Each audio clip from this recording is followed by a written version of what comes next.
Dear friends, आज आपण practice set 3.3 मधलं नेक्स्ट क्वेश्चन बघणार आहेत. व्यवस्थित पाहून घ्या नेक्स्ट क्वेश्चन्स. क्वेश्चन 4 पर्यंत झालं आपलं.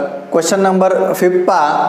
क्वेश्चन नंबर 5 काय सांगतो, complete the following activity to find the sum of natural numbers between 1 to 140 which are divisible by 4.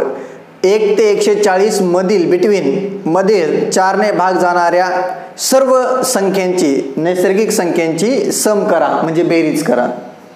मग सर्व संख्यांची बेरीज करायची. Sum of the nth term of an AP, sum of the n term of an AP sum करायची. तर कोणता formula use करणार आपण, Sn is equals to n divided by 2 in a square bracket 2a plus n minus 1 into d bracket close.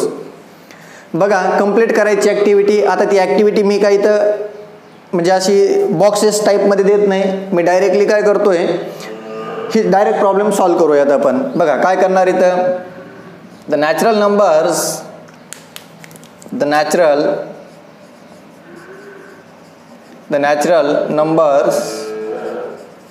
between 1 to 140, 1 ते 140, the natural number between 1 to 140 which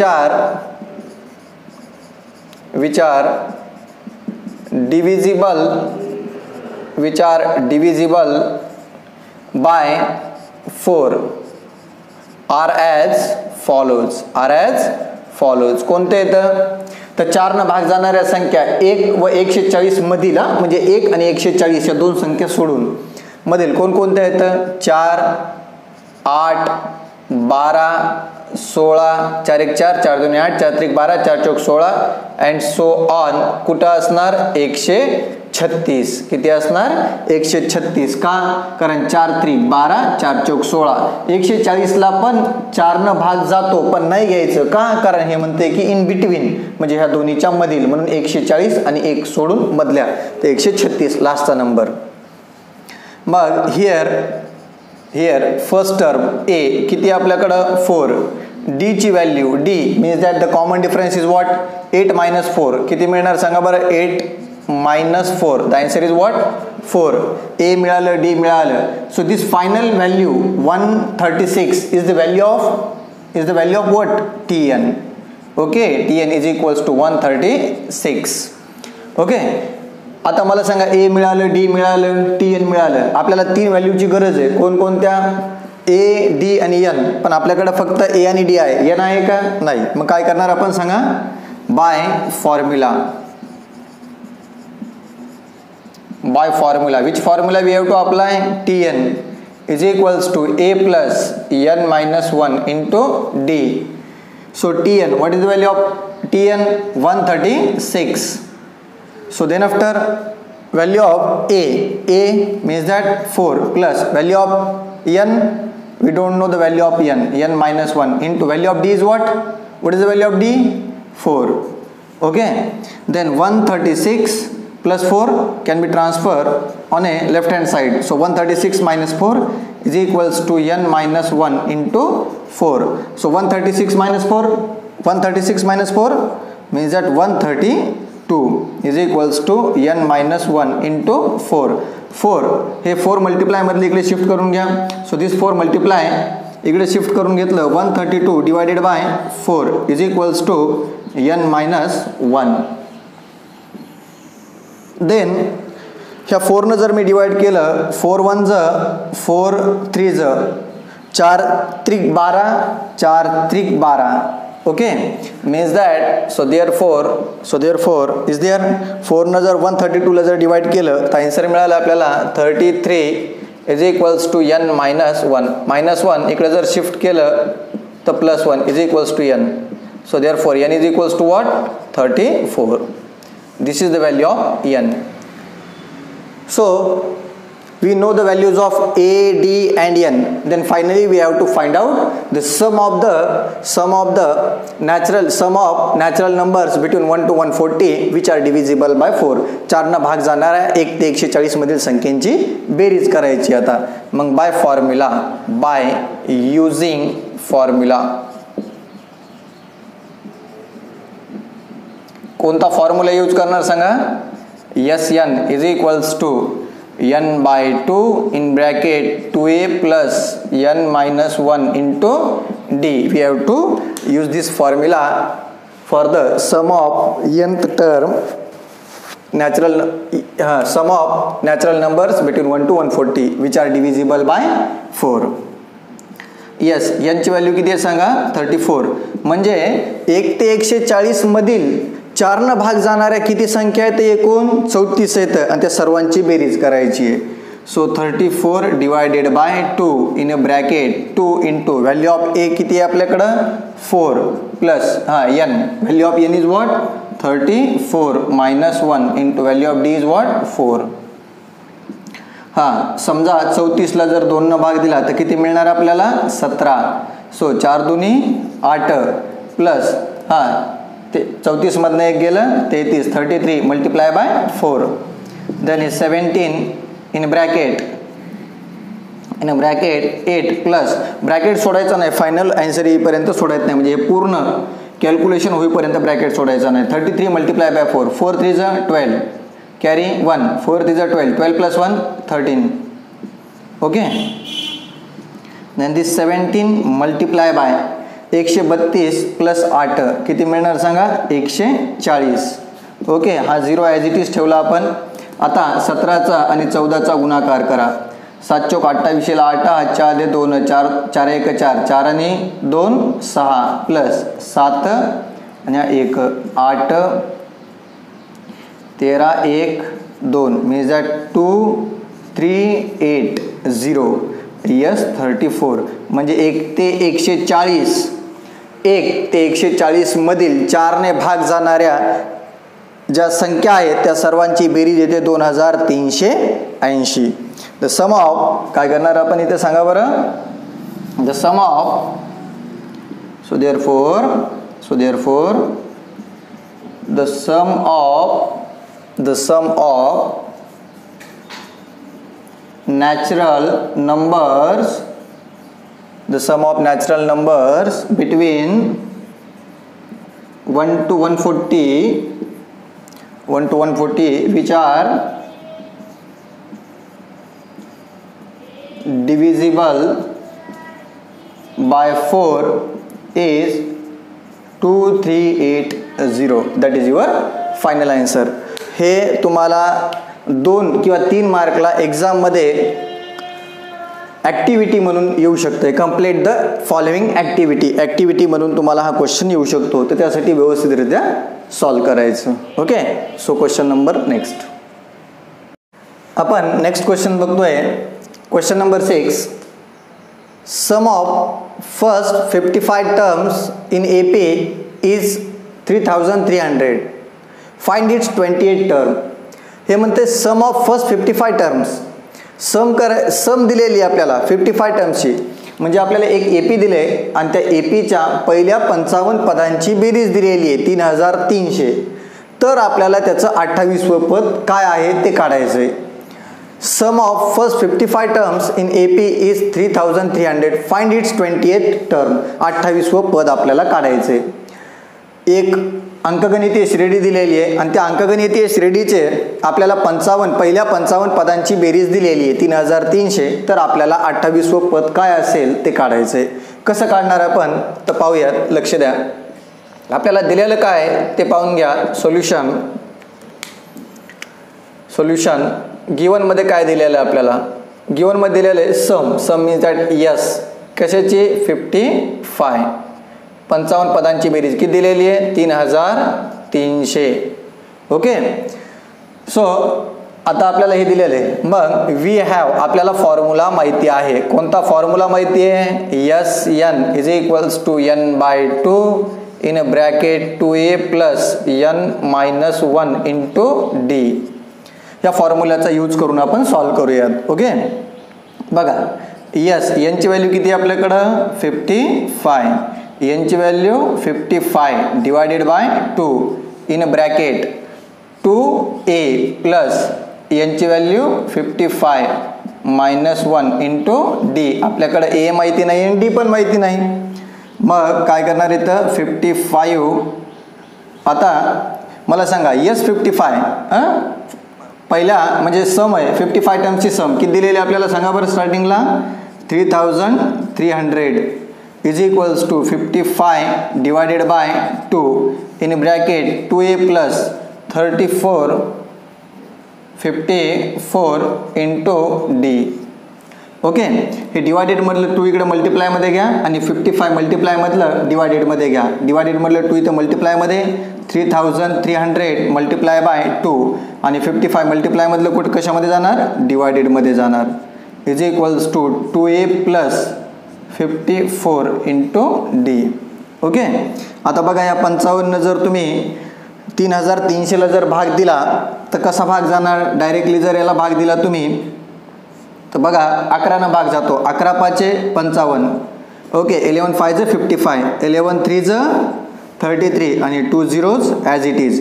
परत 5 1 5 5 1 5 5 सख 30 आणि हा शून्य जशाचा तसा. म्हणजे याचा अर्थ इथे मिळालं. So therefore 60 multiply by 2 is equals to 2a plus 54 into D.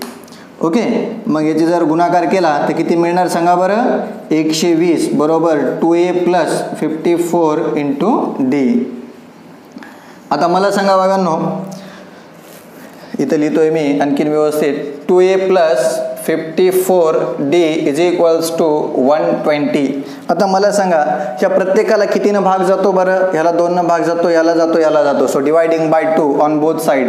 दोन्ही साईडला जर 2 डिवाइड केलं तर इथं काय मिळणार a प्लस, कारण 2 1 2 बे 2 4 बे 7 14 डी इज इक्वल्स टू किती मिळणार इथं 60.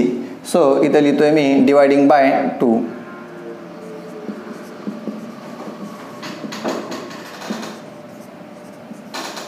ओके, हे झालं. याला इक्वेशन नंबर आपण काय दिलं फर्स्ट दिलं. काय केलं आपल्याला ते गिव्हनमध्ये जे दिलेलं होतं सम दिलेली होती फर्स्ट 55 टर्म्सची ती लिहून काढली. एस एनचा फॉर्म्युला यूज केला, त्याच्यावरनं एक इक्वेशन क्रिएट झालं. आपल्याला कोणती टर्म फाइंड आउट करायची आहे 28 टर्म फाइंड आउट करायची आहे. सो 28 टर्म फाइंड आउट करायची आहे. डायरेक्टली लिहूयात आपण to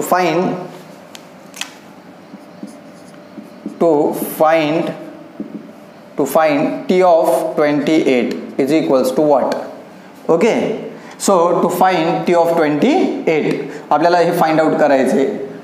t28 by formula we get काय फॉर्म्युला सांगा. tn is equals to a plus n minus 1 into d. So therefore t यांची व्हॅल्यू किती आहे 28, a प्लस यांची value 28 minus 1 into D.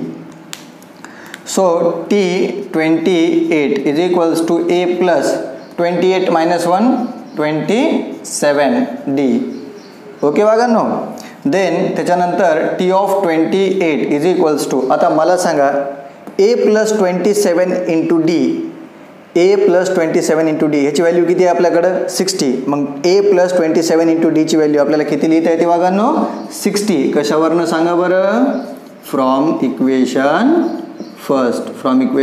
First. झालं. मग याचा अर्थ काय मिळालं सांगा बरं. So therefore 28th term of an AP is किती मिळाली 60.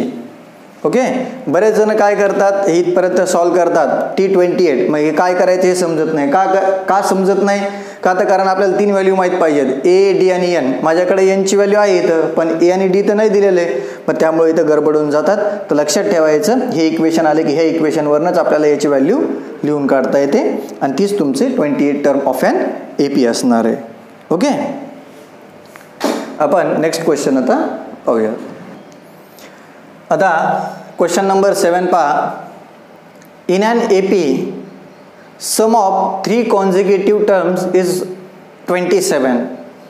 एका एपीमध्ये 3 कॉन्झिक्युटिव्ह 3 क्रमागत संख्यांची बेरीज 3 क्रमागत पदांची बेरीज 27 दिली आहे. अँड देअर प्रोडक्ट त्यांचाच गुणाकार किती दिलेला आहे 504. फाइंड द टर्म्स मग त्या 3 क्रमागत पदे मग ते 3 क्रमागत पदे काढा. If an AP sum of 3 consecutive terms is 27 and their product is 504, find the terms. Assume that 3 consecutive terms. आणि त्यांनी अशी एक तुम्हाला एक म्हणजे एक ट्रिक्स पण दिलेली आहे की ज्या 3 कॉन्झिक्युटिव्ह टर्म्स आहेत त्या तुम्ही काय सिलेक्ट करणार, काय कन्सिडर करणार, काय अज्युम करणार, तर त्या तुम्ही करणार a - d a plus d. तर बघा आपण सॉल्व कसं करणार याला लक्ष द्या. सोल्युशन इथं करतोय आपण सपोज किंवा अज्युम जरी म्हणलं तुम्ही तरी चालते किंवा कन्सिडर करा म्हणजे तुम्हाला लक्षात येईल. Consider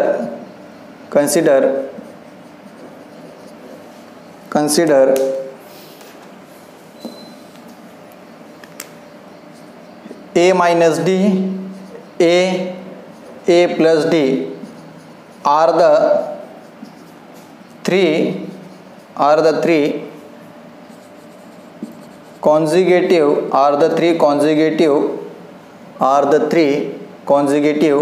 terms in an AP. Okay, आपण कन्सिडर केलं a - d a plus d 3 consecutive terms in an AP. त्या AP मधल्या 3 ह्या कॉन्झिक्युटिव्ह टर्म्स आपण कन्सिडर केल्या बाय कंडिशन किंवा according to the first condition. पहिली कंडिशन काय सांगते हे बघा. पहिली कंडिशन इथून इथपर्यंत आपल्याला सांगते काय सांगते, sum of the 3 consecutive terms according to the first condition. काय करणार आपण इथेला according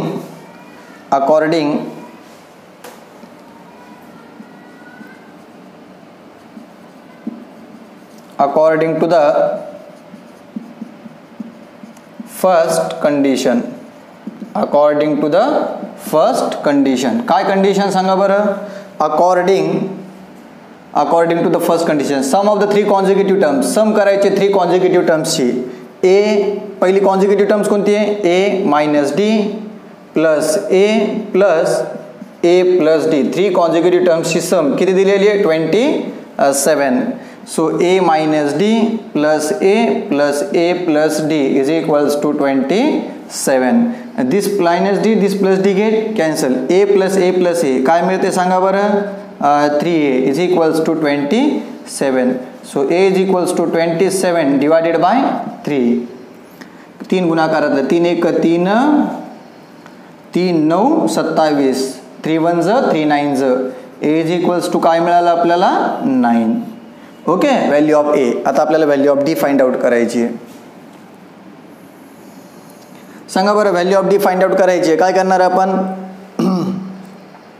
value of d find out करायचे तर according to the second condition their product is second condition their product is 504.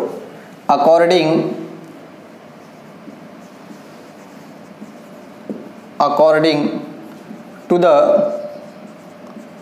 second condition. According to the second condition. So the condition is what? Their product म्हणजे काय वागणं गुणाकार, सर्वांचा गुणाकार. काय गुणाकार a - d a and a plus d is equals to किती दिलेलं आहे सांगा बरं 504. या सर्वांचा गुणाकार. आता बघा a - d a plus d जवळ घेतलं आणि a ला हे बाजूला ठेवलं 504. आता बघा काय करणार आपण a - d a plus d सांगा बरं a - d a plus d is the formula of. किंवा आपण असं करूयात a ची व्हॅल्यू आपल्याकडे आहे ती पुट करून टाकूयात. a ची व्हॅल्यू किती आपल्याकडं 9 minus d another bracket 9 plus d into 9 is equals to 504. a minus b a plus b is the formula of a square minus b square. okay, a चा वर्ग वजा b चा वर्ग 504. 9 multiply मधलं तिकडे गेल्यावरती डिवायडेड मध्ये गेलं. इथं आपण डॅश डॅश करून मेन्शन करूयात a square minus b square is equals to a minus b a plus b. Okay. आता बघा काय करणार आपण याच्यानंतर, लक्ष द्या.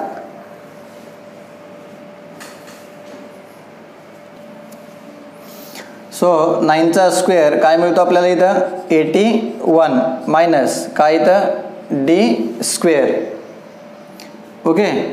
इज इक्वल्स टू या 9 1 हे बघा 9 1 9 9 5 45 9 सखी 54 म्हणजे किती मिळालं 56. इथं minus d square is equals to 56 minus 81 plus 81 आहे तिकडे गेल्यावरती minus 81 minus d square is equals to इथे किती मिळणार मायनस 25. 81 मधनं 56 गेलं 25 आणि मोठ्या नंबरला मायनस साईन आहे, minus minus get cancel.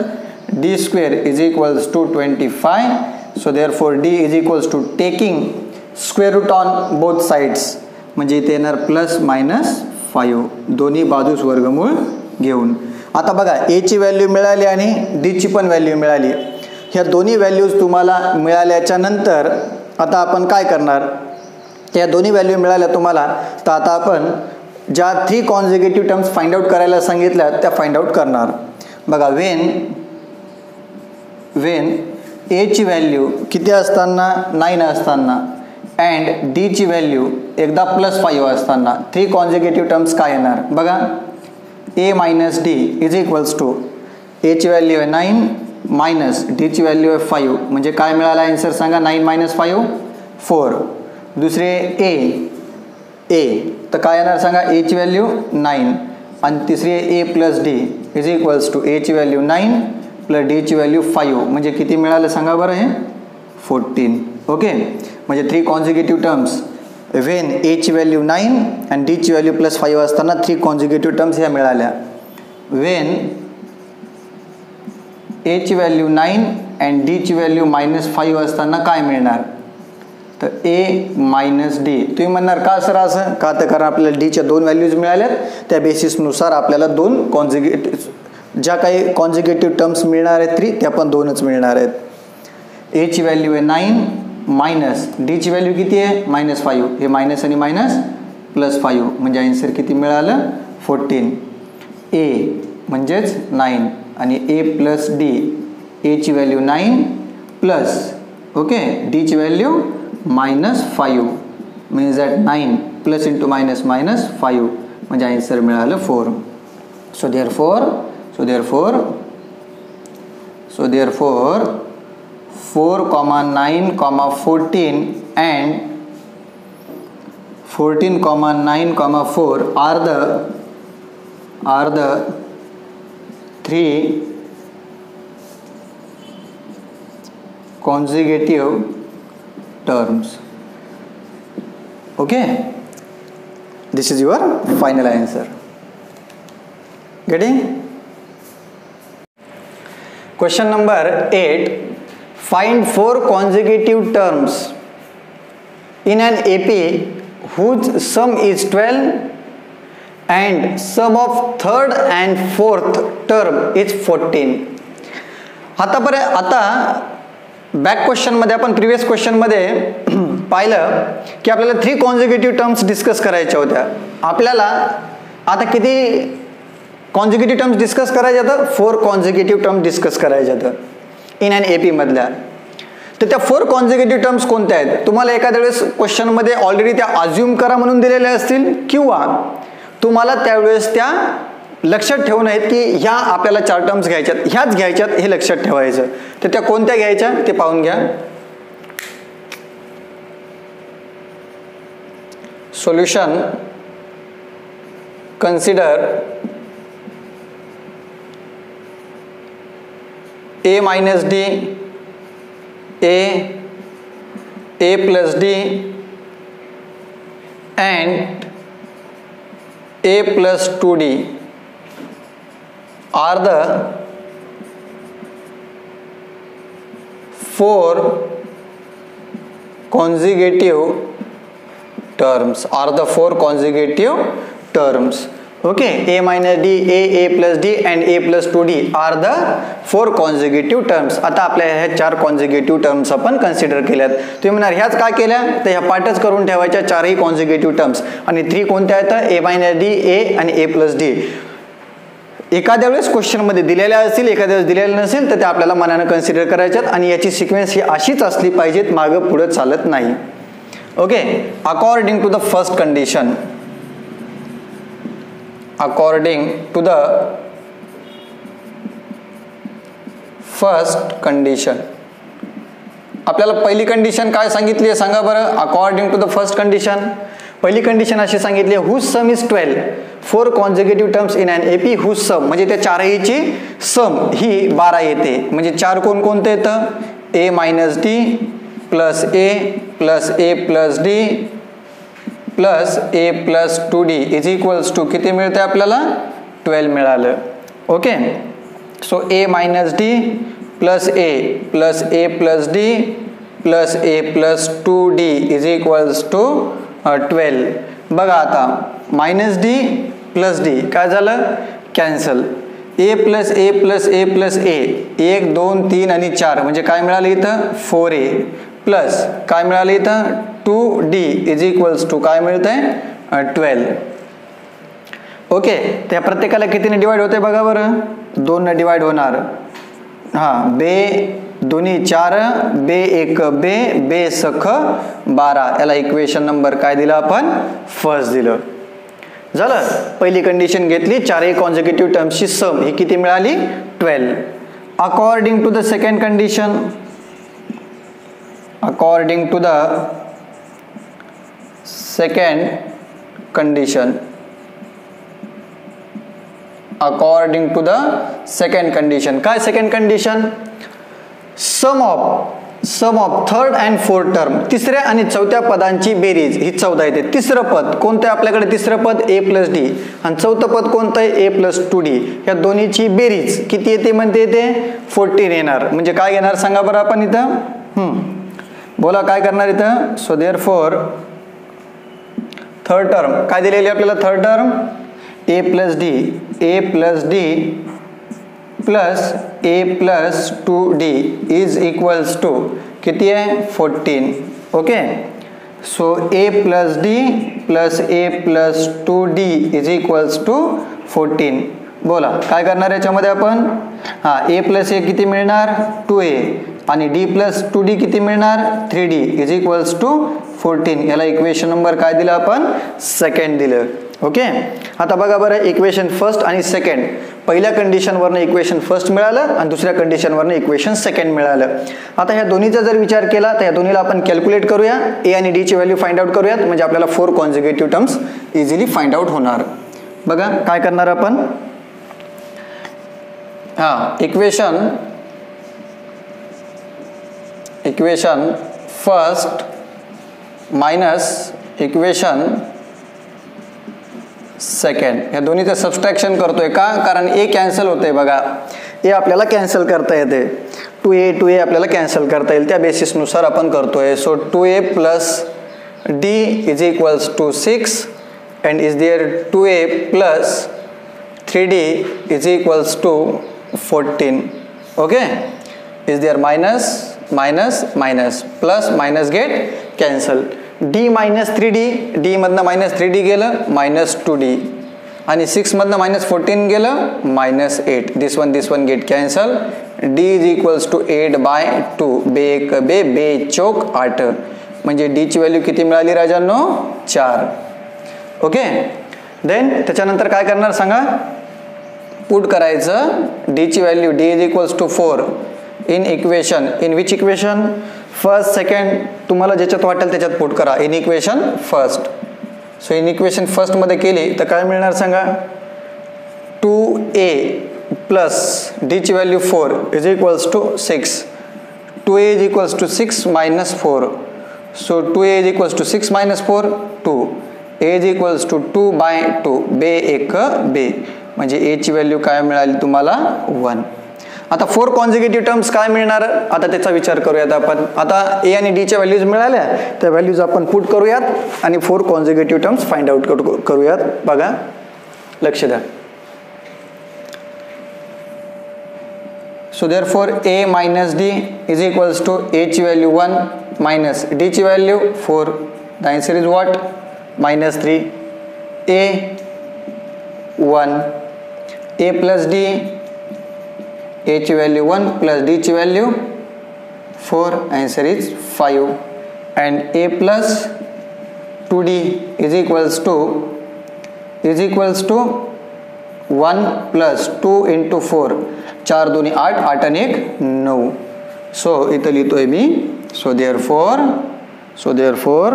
-3, 1, 5, 9 are the 3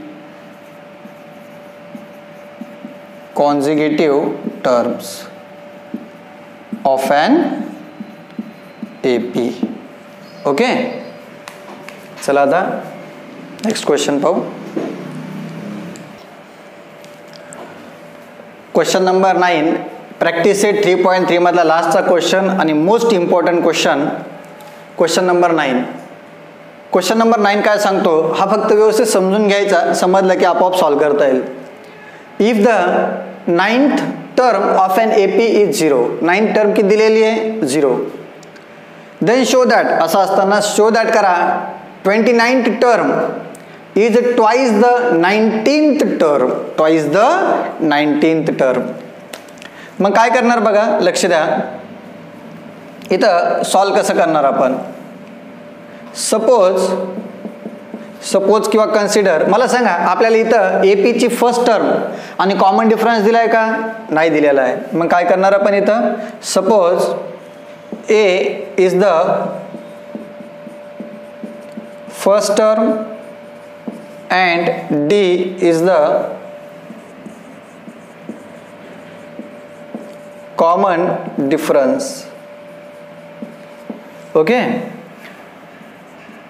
so therefore आपल्याला दिल्याच्या नंतर so therefore आपल्याला गिवन मध्ये 9th टर्म किती दिलेली आहे? 0. so therefore T9 is equals to 0. We have आपल्याला दिलेला आहे फॉर्म्युला. काय दिलेला आहे? Tn is equals to a plus n-1 into d. जेवढ्या टर्म्स दिल्या त्या प्रत्येक टर्मसाठी आपल्याला Tnचा फॉर्म्युला यूज करायचा. 1, 2 आणि 3 या तिन्हीसाठी पण यूज करूयात आणि नंतर विचार करू की 29 term twice the 19th term कसं येणार ते. पहिले याचा विचार करूयात. सो टी यांची व्हॅल्यू आपल्याला काय दिलेली आहे? 9 is equals to a plus 9-1 into d. So therefore T9 ची व्हॅल्यू किती आपल्याकडं? 0 is equals to a plus 8d. So therefore a plus 8d is equals to 0. Equation number first. Then second 19th term पाहूयात, नंतर 29 term पाहूयात. For T19. For what? T19. आपण T19 चा विचार करूयात.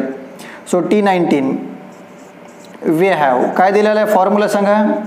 Tn is equals to a plus n-1 into d. बोला. T19 is equals to a plus 19-1 इंटू डी. T19 is equals to a plus 18d. Okay, काय डी म्हणलं आपण त्याला? 18d. काय अडचण आहे याच्यामध्ये? नाहीये. So T19 is equals to, आता मला सांगा a प्लस या 18d ला मी असं लिहू शकतो का? 8d plus 10d. हो का? कारण 10 आणि 8 किती होणार? 18. मी फक्त 18 ची फोड केली. का केली? कारण एवढ्याला मी ब्रॅकेट दिलं आणि मला याची व्हॅल्यू माहिती आहे आणि मला ती पुट करायची शो दॅट करण्यासाठी. त्यासाठी मी इथं ॲडजस्टमेंट केली. फक्त इथं लक्षात ठेवण्यासारखी गोष्ट आहे, 18ला आपण फोड केली 8d plus 10d. So T19 is equals to a plus 8d.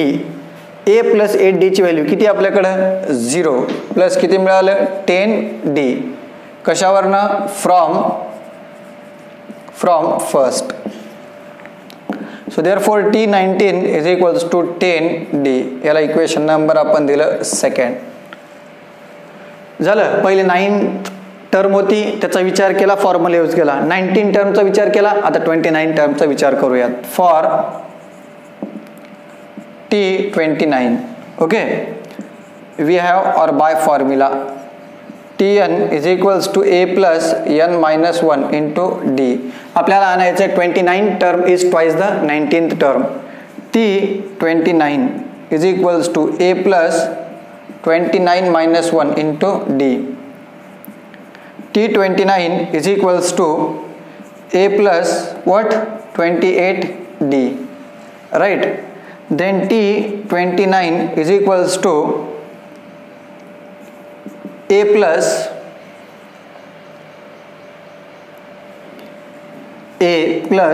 काय करणार आपण इथं 8d प्लस 20d असं केलं. काय अडचण झाली इथं? नाही झाली. ह्याला आपण इथं ब्रॅकेट देऊन टाकलं. So T29 a plus 8d, a plus 8d ची व्हॅल्यू किती आपल्याकडं? 0 प्लस 20d. हे बघा, हा प्रॉब्लेम 2 ते 3 पद्धतीने सॉल्व्ह करता येतो. मी माझ्या पद्धतीने करतोय, तुम्ही तुमच्या पद्धतीने केलं तरी चालतो.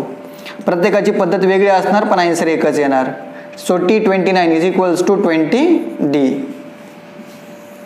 म्हणजे त्याच बेसिसनुसार आपल्याला काय करता येईल सांगा बरं. T29 इज इक्वल्स टू 20 ला तुम्हाला फोड करता येते 2 गुणिले 10d. तुम्ही म्हणणार का केलं?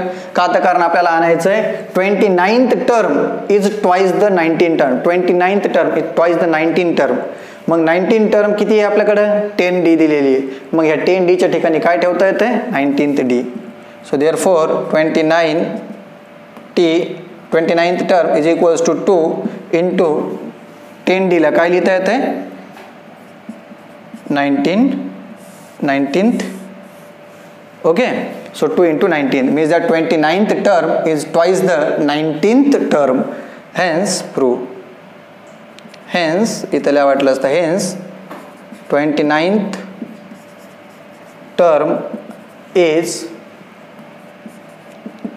twice the 19th term. Okay, so practice set 3.3 आपलं संपलेलं आहे आणि आता आपल्याला प्रॅक्टिस सेट 3.4 डिस्कस करायचं आहे.